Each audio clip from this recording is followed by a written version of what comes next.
Welcome back to Crazy Dave's Crew. I'm Laura and you're watching Thursday Threads.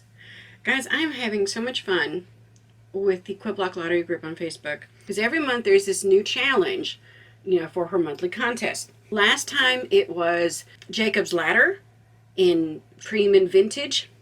This time, for July, it is the Candlestick pattern in red, white, and black.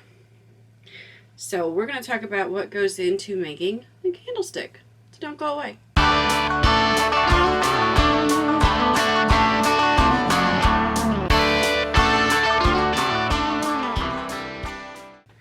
Well, the first thing that you need to know is that this is a unfinished 12.5-inch block, meaning after you put your 1/4-inch seam on each side and it's in the quilt, it'll be a 12-inch block. It is a 16 by 16, so we've got 4 little blocks, 4 units across each way. I like to break it down into I do little 4 patches and then put the 4 patches together. That's just the way I do it. The first thing we need to know is that each unit is 3 1/4 inches. All right, so these blocks and these blocks are 3 1/2 inches. These blocks start out a little bit bigger, but then this unit is 3 1/2 inches.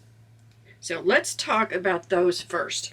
And I just went through and I cut up a bunch of 3 1/2-inch squares and also some 4-inch squares. And I'm going to show you what we're going to do with those. To make my half square triangles, I take a 4-inch square. I draw a line from corner to corner, and then I sew a seam on either side. Okay? And then I'm just going to cut along that seam. Now, if you know you're doing a number of half square triangles, I would recommend the Magic 8 method.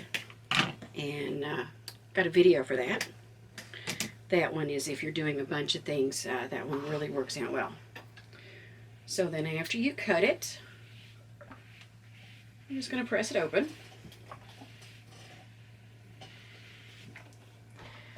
Very important. And this is the not so fun part. We want to square it up to be 3 1/2 inches. So I'm going to take my ruler and I'm going to put this diagonal line, okay, this diagonal line right here, I'm going to match it up to the diagonal seam.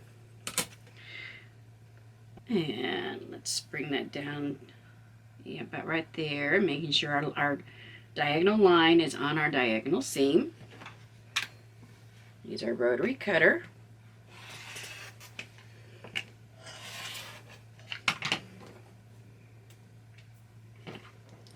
Alright, so that's 2 sides down. Now I'm going to kind of flip it over so I can get the other 2 sides. Again, we're going to match the diagonal line. And guys, I cannot tell you how important this step is. It will make your life so much better and so much less stressful. So, do the other sides. And now you have a really nice 3 1/2-inch unit. Okay? Very important. Now, how do I do the 4 patches? Because you're going to need two 4 patches. I take my 4-inch blocks, I measure 2 inches in, draw my line, and then I do a seam 1/4 inch on each side. And then I cut down the line.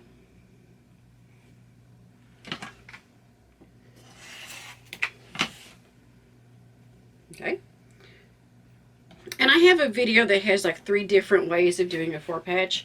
It is up to you which way you do it. Because I don't know if you've got little pieces, if you've got big pieces, if you've got strips. Because depending upon what you have as far as your fabric will determine how you do it. And then check this out. And then I'm just going to match them up. I'm going to measure 2 inches in, draw a line across this way, and then stitch down on both sides. So I'm just going to go in 2 inches.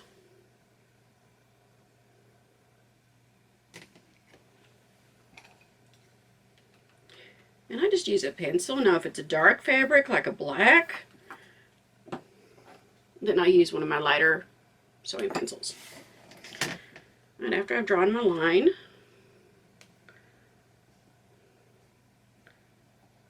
I get my seams matched up.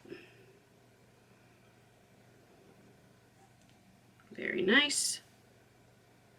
I wish y'all could see that. I wish y'all could feel that. It's just nice and flat. And I like to make sure I catch that in the center, and then make sure you double check it on the other side, because sometimes it can move. So match it up on that side. Feel for any bulk. Pin that down.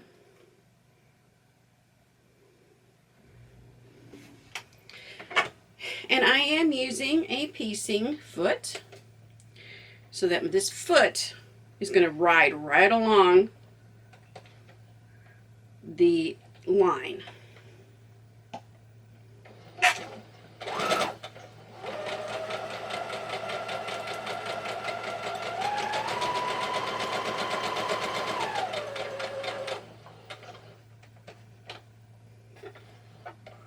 And then flip it around.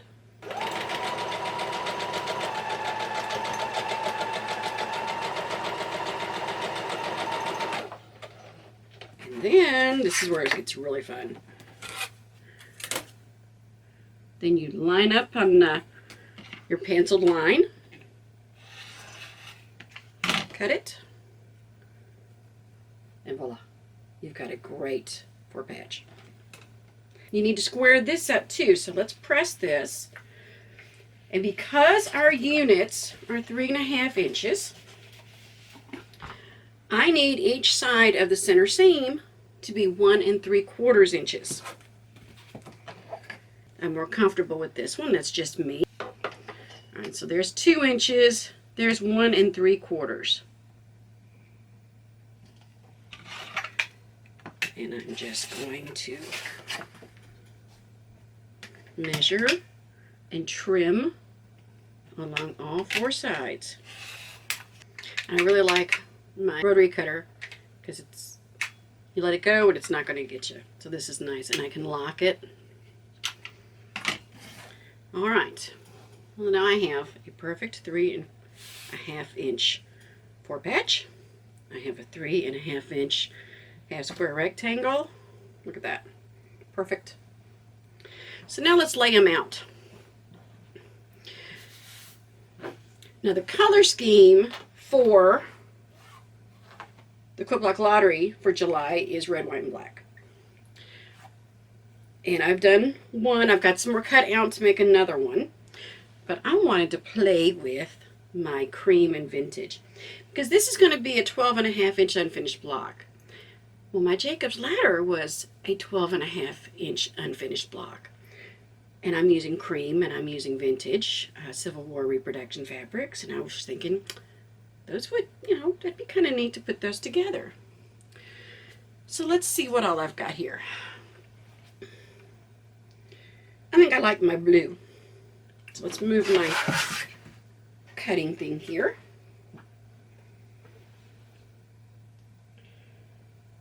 So I think my blue is going to be my candlestick. So that's the first thing that I'm going to lay out. Okay, so you've got your candlestick coming down. And I kind of like this color for being in the corners. So let's do here, and here, and here, and here. Okay, now I have 2 spots here that need to be half square triangles. So let's see what we've got. Oh, let's do this. I think there and there. And I believe that's going to go up like that, the opposite. And now I need another 3.5 inch square of just another fabric. So what have I got? What have I got? What do we think about... Oh, what do we think about that? This was actually not a reproduction fabric. It's just a one I had in my stash that it looks vintage. It looks very vintagey. Anyone who knows me knows I like that word, vintagey.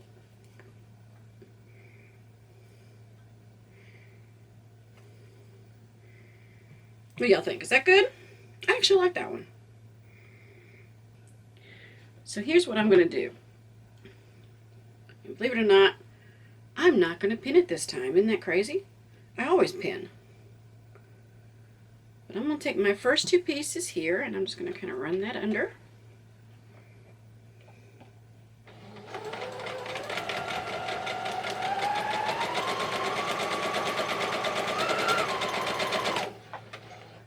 And I'm going to take these two pieces,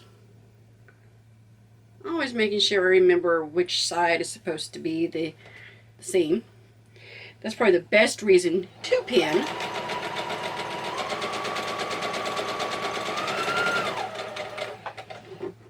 Now, I don't want to forget which one goes where, so I'm just going to kind of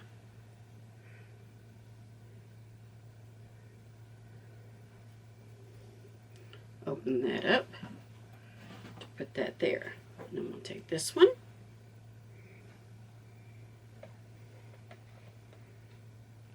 This is why I love squaring these up, because it makes it so much easier. You know the sizes. You can still make an error.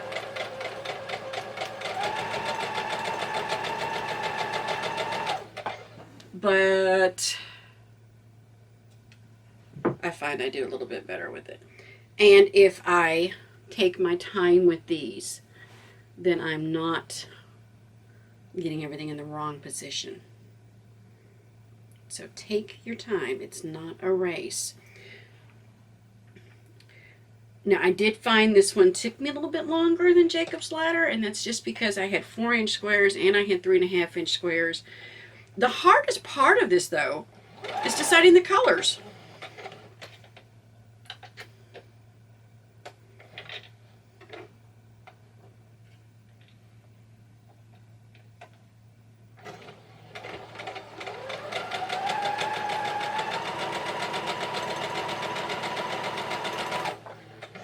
I really think that just making that decision for what color you want is that's the hardest one. Let's take this one. Yeah, this way.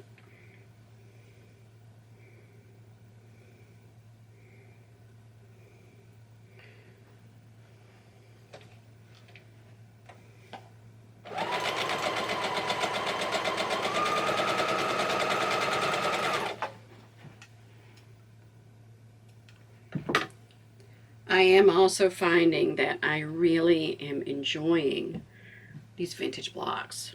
And I'm really liking the reproduction fabrics. They are so classy and just elegant, I think.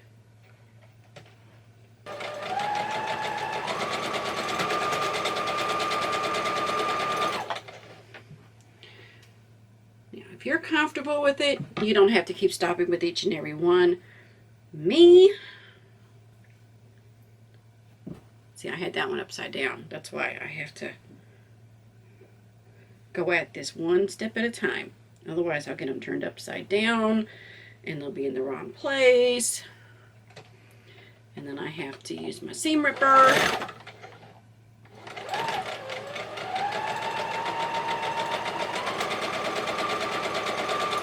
I think I heard, I was thinking it was Susan Hyder at Hyder Hangout. I think she called it her unstitcher, which I thought was cute.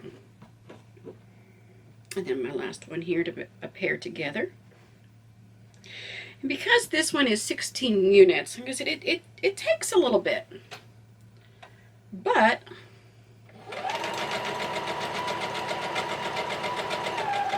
so I'm going to take these And I want them to, of course, have their seams go in the opposite direction. So I'm going to go ahead and press them down towards the pink. And let me tell you why for part of that too. I've got a nice bulk there. But if I press it away from the pink, that's going to be a little bit smoother, I think. Again, that's just my preference.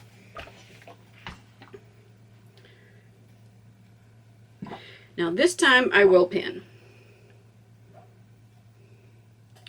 And we'll match those seams up to where it's nice together. Look at that. Do you see that? Isn't that beautiful? Nice together there. And I like put one on the left side of that seam, of that joining, and I'll put one to the right side of the seam. And then I'm just going to stitch that down.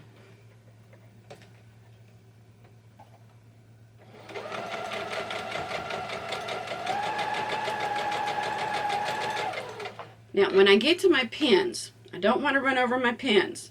So I'm going to very gently kind of pull them down, but not pull them out.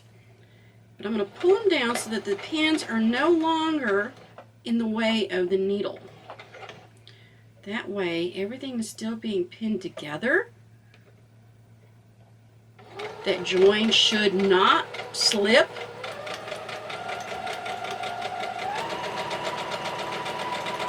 It did not slip. I've got a nice joining right there. Right. So again, I'm going to go ahead and press away from the multiple seams. I know we're supposed to press to the dark side, but I'm going to press away from the multiple seams, and I'm going to join those. And basically the rest of this is same old, same old. Second verse, same as the first.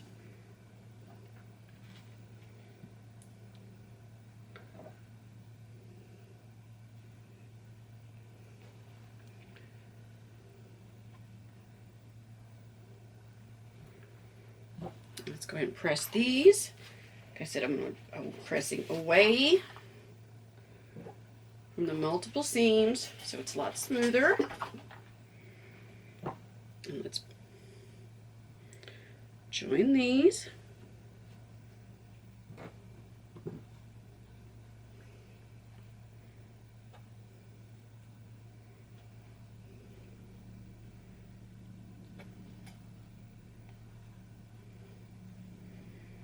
And the same thing with this last one. And I think y'all can figure out how the rest of this is going to go. So why don't I do that, and I'll come back to you in just a minute.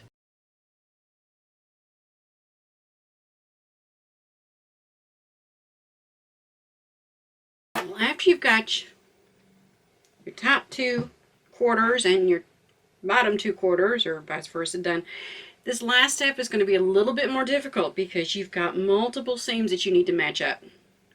But I think we can do it. I'm going to press all these seams one way. Alright, so here's the top. I'm going to have them all pressed going this way. So this one, I think I'm going to want to have them all pressing that way. And those are ours. This is perfect. So let's just get that center seam pressed. I like being able to nestle the seams. Now, I've heard other people say they like to have press their seams open. I don't. And you know that's my preferred. So I'm going to start with my center seam and get it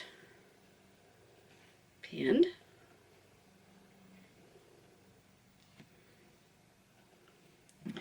And then I'm going to take a look at my other seams, making sure that I can, yep, there it is. That's nice. And again, I pin before and after the seams where it joins.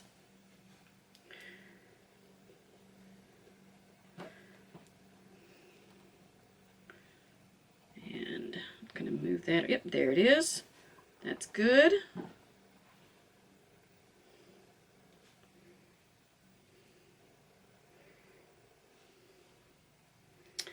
And now I'm ready to my last seam for this block.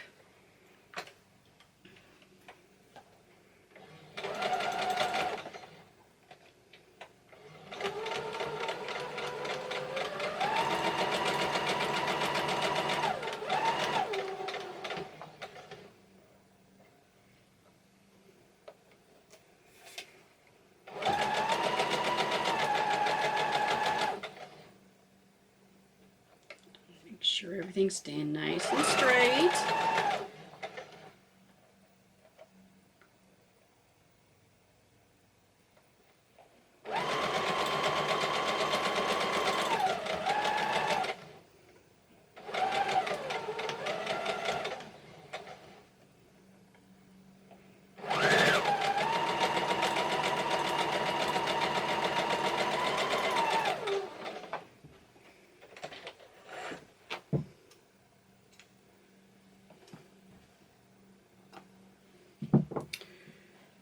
Alright, here comes the moment of truth.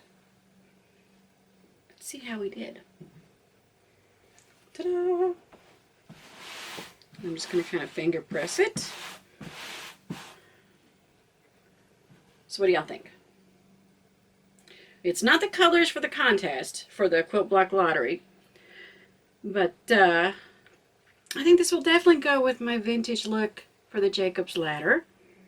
It is the same size as my Jacob's Ladder, so I think we're doing pretty good. And now I guess if I want to participate in the lottery, I need to get myself busy on a couple more of the red, white, and black. But there we go. Well, I hope that you have enjoyed it as much as I have. I'm very pleased with this one. Oh, I almost forgot one of the most important parts. Don't forget to square up when you get done. So this should be a 12.5 inch. Be sure to find us on Facebook under Sewing and Crocheting for Beginners and also Crazy Dave's Crew. You'll also find us on the internet at cdcrew.com. We would love to see your pictures. We'd love to hear your comments. And would love to see you next time right here on Crazy Dave's Crew. Have a great day and happy sewing.